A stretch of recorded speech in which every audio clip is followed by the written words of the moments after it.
everyone, welcome back to another video. So today we're going to do something a little bit different. I felt that it was time that we did another dungeon run. It's been a while since we've done one of those. So for now we are going to be doing a quick run through of Cutler's Cry, which is a kind of an optional dungeon that you can unlock after you reach level 38, and you actually unlock it here in Udall. Time heals all wounds, or so say those who have never experienced true pain. More than 30 years passed since I carried the standard of the Darklight Raiders into Cutler's Cry, but not a day goes by that I don't see the faces of the friends I lost that fateful day. Gurbald the Red and his loyal seconds, Aberest, Stillwater, Simon the Sweet, always armed with a job and a jest, however Eiffel, Mage, Kyran, Zimbran, as quick to cast as he was to temper, Thomoran Thousandgill. Never has there lived a man with a tighter grip, be it on his sword or his coin. And let us not forget One Elm Elstone. Though it's hard to fathom now, what with all the adventurers scampering about like rabbits in the spring, there was once a time when bands of mercenaries who were the city-states turned to when in need of a blade. The Darklight Raiders being the biggest and best of them bands.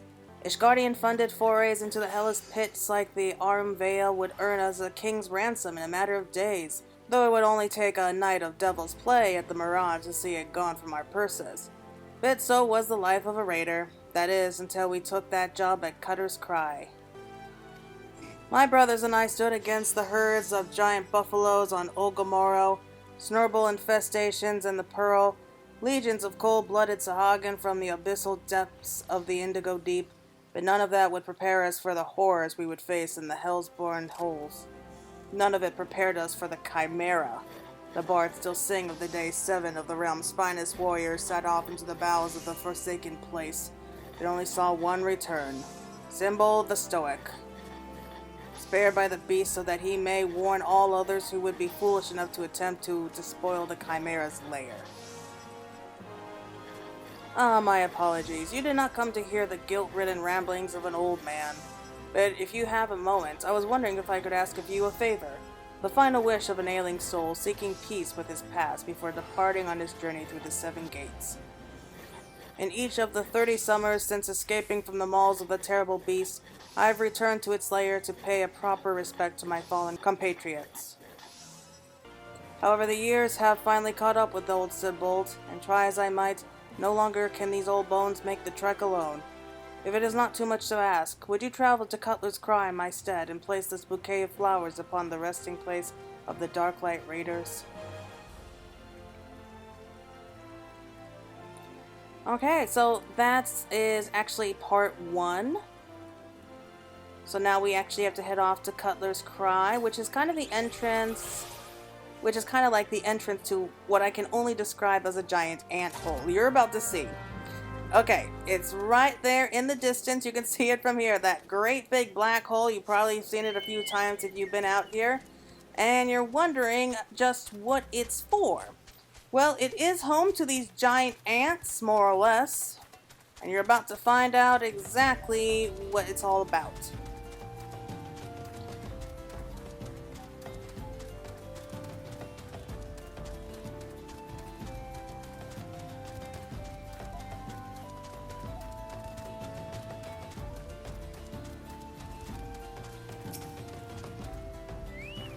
Okay, so we have the Nemia lilies. Bouquets such as these are often used as offerings to the dead. This is Cutler's Cry, a labyrinth of sand-ridden caverns. And you hear that? The sound like the whistling snort of when a fire catches? That's the Chimera. Not that I've seen it.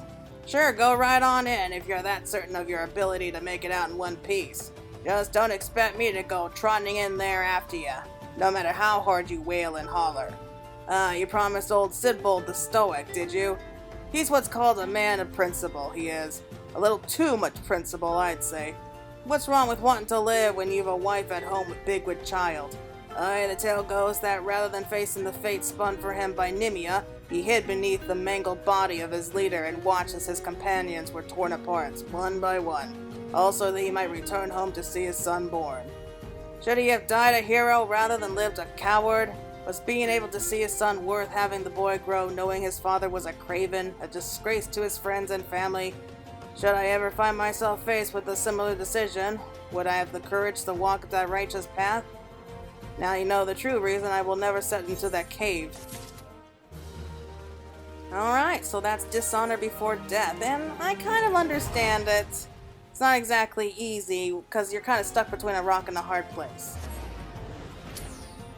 There we go. Okay, so we've unlocked Cutler's Cry, we waited our time, and we're ready to go right on in.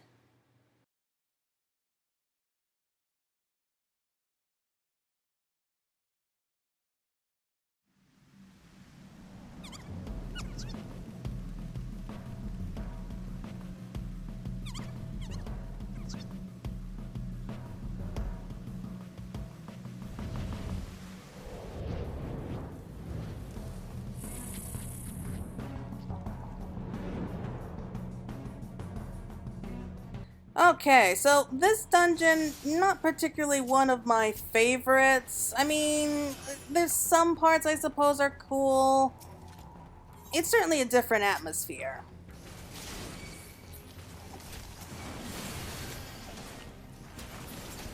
So yeah, this entire video is just going to be a quick run through of Cutler's Cry, just showing you what it's all about before we continue on. Yeah, I need a little bit more time to deal with all the other videos that I'm having, so I felt that I would put this one up real quick. Okay, so just a quick rundown of this. Okay, so this first part is actually pretty easy. You just gotta deal with standard mobs. You notice, I'm sure, that the sand is shifting beneath you, so think of those as like geysers. So if you're standing on top of those, or even just too close to those, when they kind of explode, like minor explosion I suppose, or rather erupt, yeah, we'll say erupt, then it will deal damage to anyone who's nearby. So it's always important to just keep moving around whenever you see one start to rumble. Otherwise you just have giant ants and bats to fight with. So once the first mob is done, you gotta deal with the second mob. So yeah, this next part is all just giant ants. In fact, you will be seeing a lot of these ants, at least for this first part.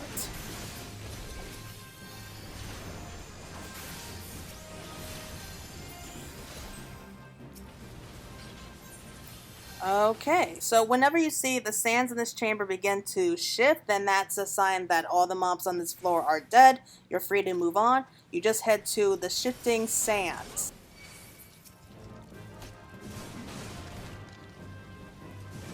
Okay, so we got just a few more beasties. So there's really not much more to this room. It's just like the first one that we saw above. We just gotta kill all the mobs on this floor before we're able to move downwards to the next layer. And the next layer is a little bit more interesting. That's where we'll find the first boss.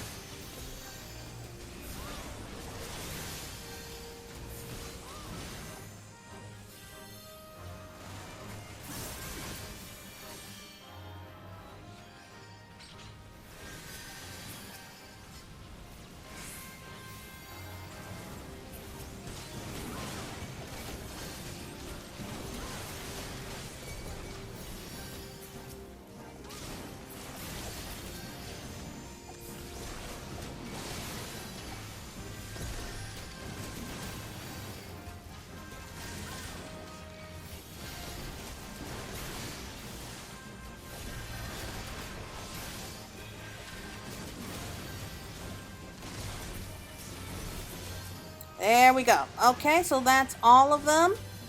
The sand in this chamber begins to stir. Yes, so just look around to find it. There it is.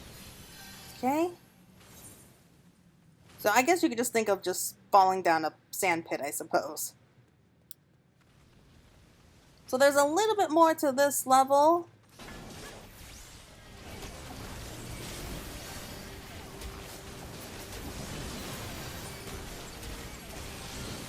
Yeah, so this particular level, you have a choice of how much you want to do. You can get a tiny bit more experience points, and I do think there's a hidden chest there. I'm not too interested in the chest, to be honest, so I think we can skip that part.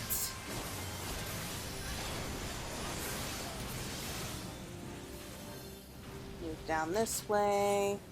Yeah, so once you reach the fork in the road, if you go right, that will take you down to where you can kind of see more ants in the distance. So once you kill those, there should be a treasure chest back there. But like I said, you don't need to go down there if you don't want to. To face the boss, however, you kind of have to go up this hill on the left.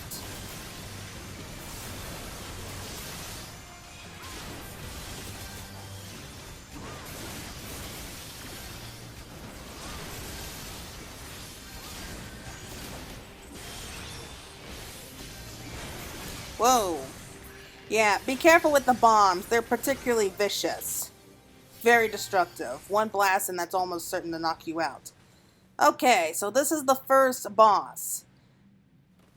So think of it as like the ant princess, I suppose. We'll just have to wait for everyone to get here.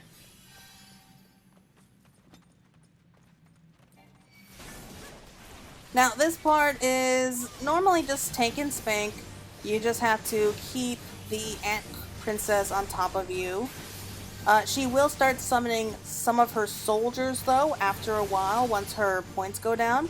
And there's one ant in particular that you kind of have to watch out for, because if he stays too close to the princess here, then he starts to heal her over time. So it's important that somebody kind of drag that one away, like maybe around the arena. That's how it used to be done in the old days anyway.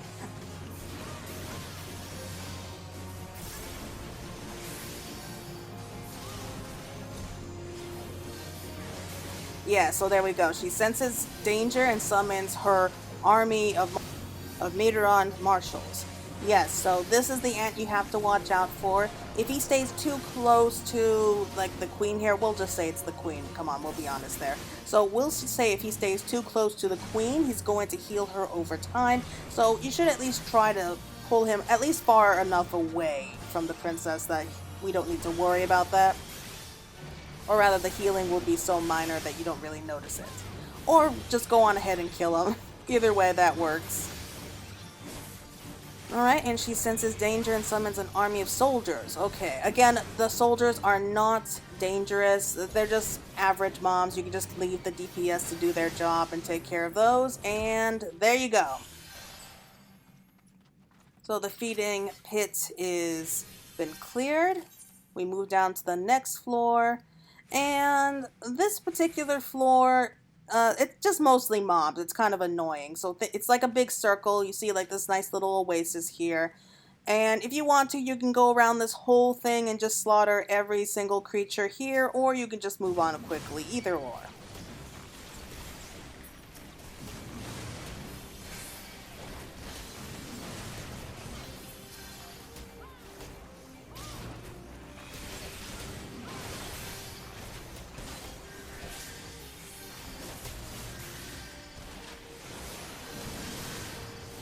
What happened there?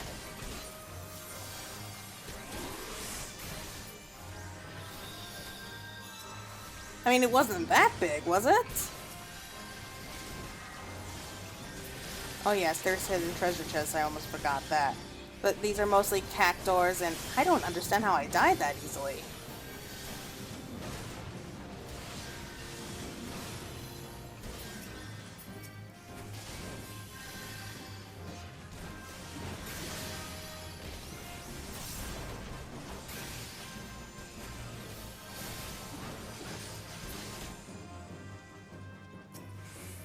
Oh well. Okay, so yeah, so the splintered cane, that's actually a material that you can use to create like other weapons. Like there's a series of like these special items that can only be crafted with very specific kind of gear that can be found in dungeons.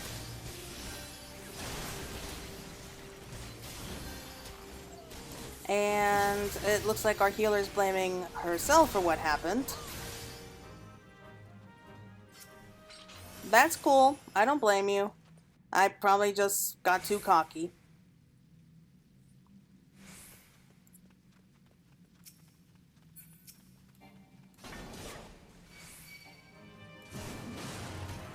So this is not too bad. You're free to kill as much as you want to, or just move on very quickly. I recommend that if you're trying to level up, I would at least try to kill them. And what the heck is going on? How did I die twice? Where was the healer? Honestly, what happened?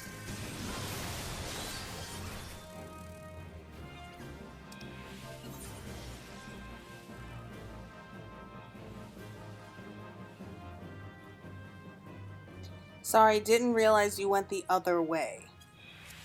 This is why the tank always has to move first. You follow the tank. That way mistakes like this won't be made.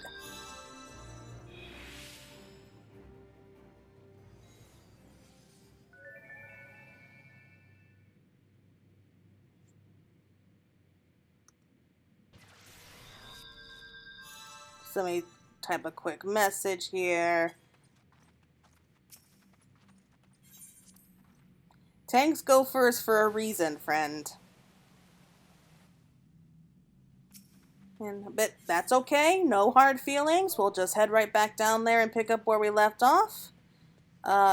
Just used to people going on the right. Well, that can work too. It's just one big circle.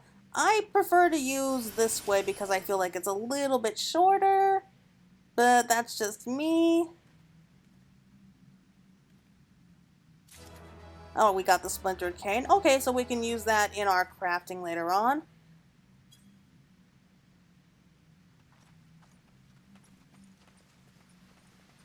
Doing it again.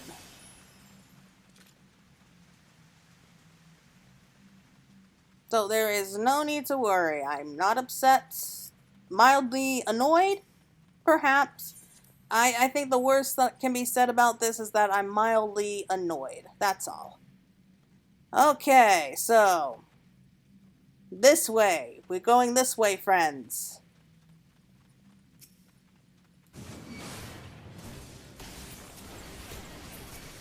Yeah, so the reason I went this way is because of the treasure chest over there, just so you can see where it is.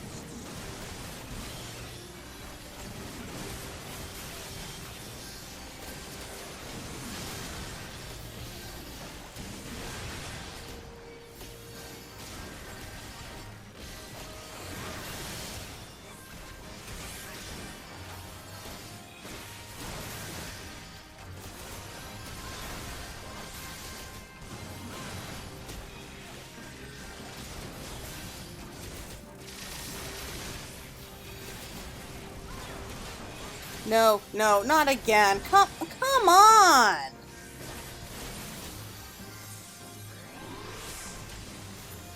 I died 3 times here. This is Cutler's Cry. Why am I dying? Oh, that's pain. Okay, the necklace. Ooh. I got 90s for both of those items. I wasn't planning that.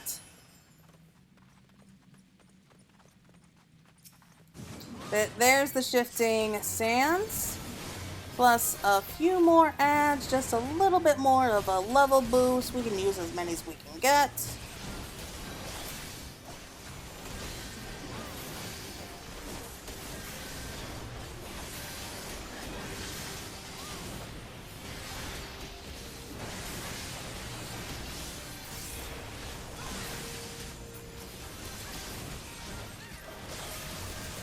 Okay. So now you guys know like the basic outline so far. This is where I think the second boss is.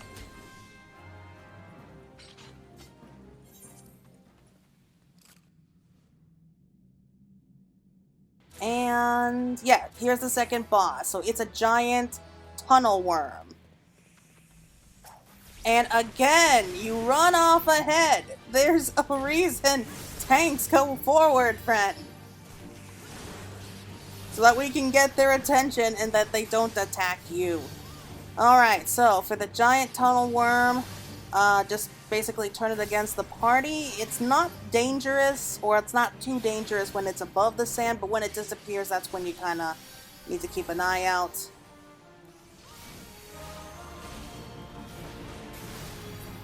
Yes, so it's underground, and it's always best to just kind of run to the side. Just run to like the corner of the room, just watch and see if you can find its pattern before it pops up, and then you just get its attention again.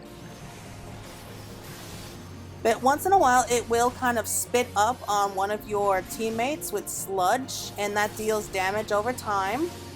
A quick Azuna spell can get rid of that, though.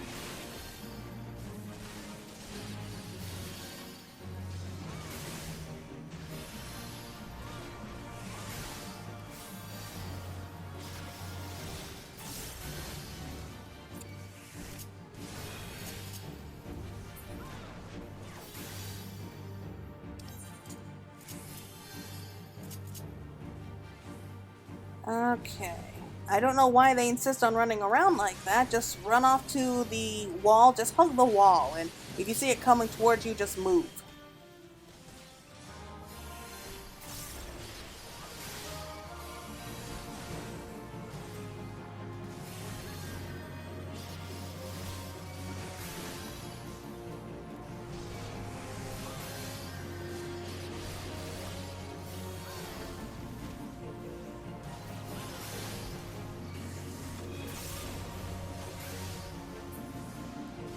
Alright, so now we run back here.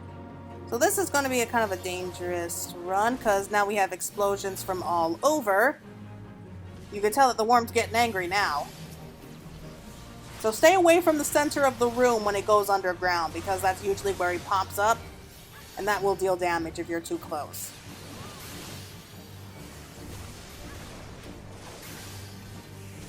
And there we go. So that wasn't so bad. So I think this is the last of the shifting sands.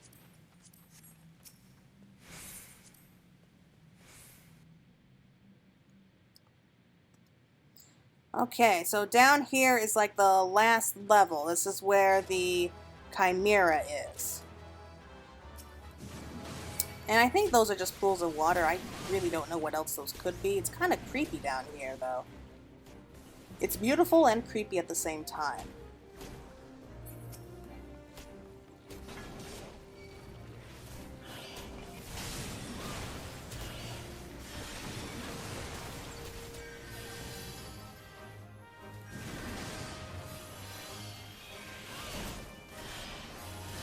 Okay, so there are actually two paths that you can take once you get down here.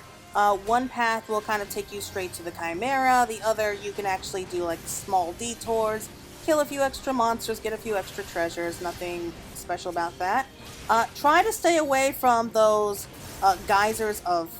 I think it's supposed to be like water. I mean, it looks like fire. So yeah, it's definitely fire. I think that has something to do with the Chimera. But if you're standing too close and it blows up, then you get hit with damage. Yeah, so yeah, that's another good way to tell if you're close to the Chimera. Just, if you see those geysers of fire, then you know you're going the right way.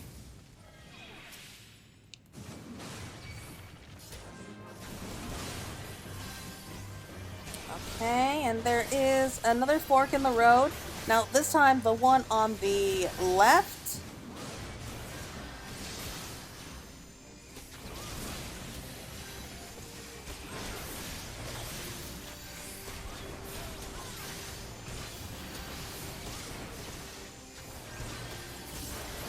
Okay, so we have another fork in the road, and this time the one on the left is the one that will take you to like the extra mobs and the extra treasure chests. The path on the right is where you go to face the Chimera.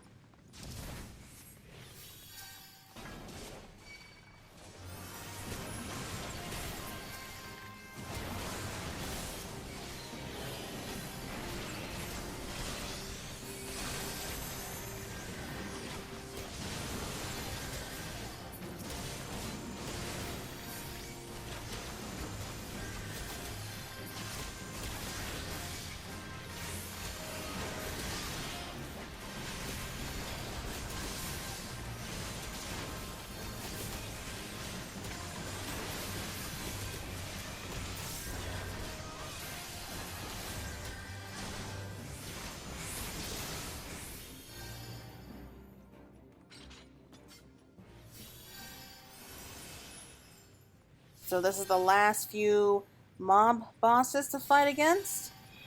And when you see everything going red, yes, you're definitely in the right place.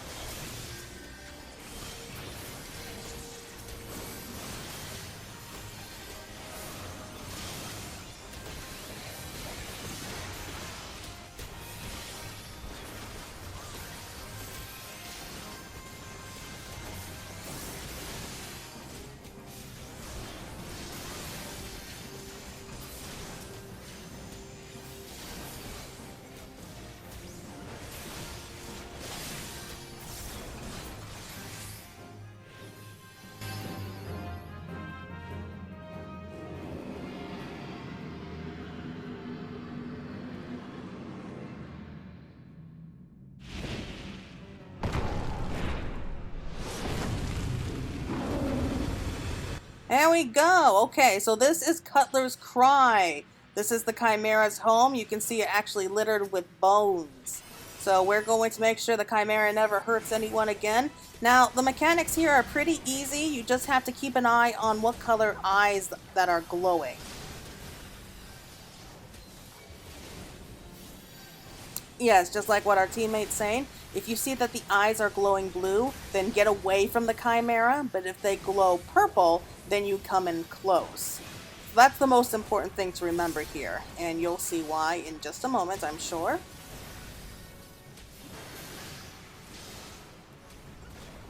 Okay, so it's burning violet, so you stay close.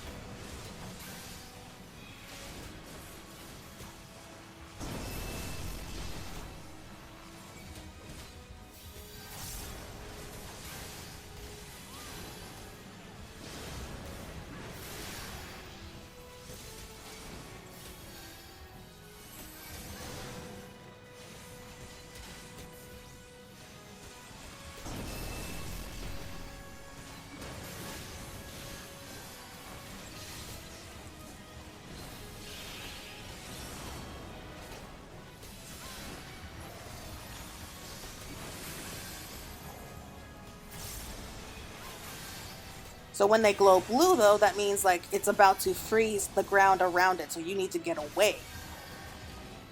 Okay, so violet, stay close.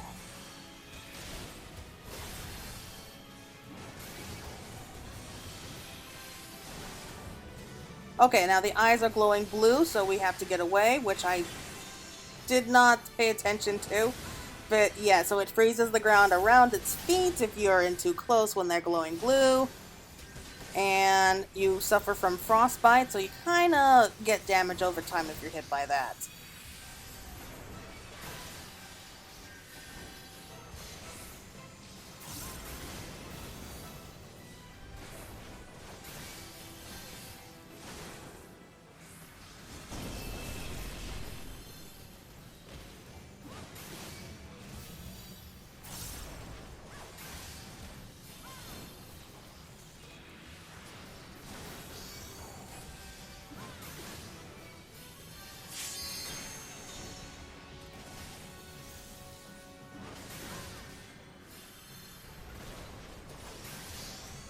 Okay, so if you're wondering about that ball of energy, nothing to worry about. Just kind of lead it away from all the others until it explodes and then just go right back to fighting.